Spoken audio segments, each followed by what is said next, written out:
Geseënde Moedersdag. Met baie liefde van ons en van die gemeente.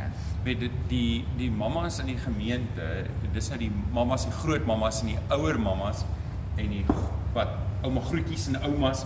Dis eintlik die fondasie van die gemeenskap. En ons wil net sê ons is lief vir julle.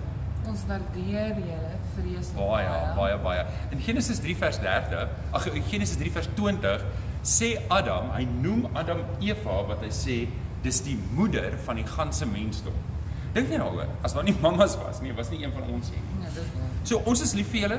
Ek wil vir Tanya vra om 'n baie kort gebed te doen. Ons het net 60 sekondes, net om 'n seëngebed te doen vir die mamas. Kom ons bid saam.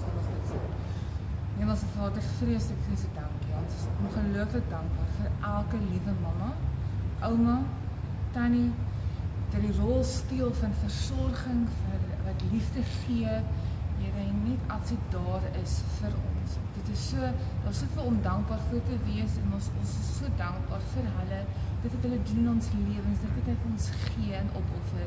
Ons kom dankie spesiaal hierdie oggend vir elke liewe mamma wat 'n rol speel in ons lewens. Ons is lief vir hulle en ons wil sien hulle asseblief vir die dag. Amen. Amen. Mooi en 'n geseënde dag vir julle. Die Here seën.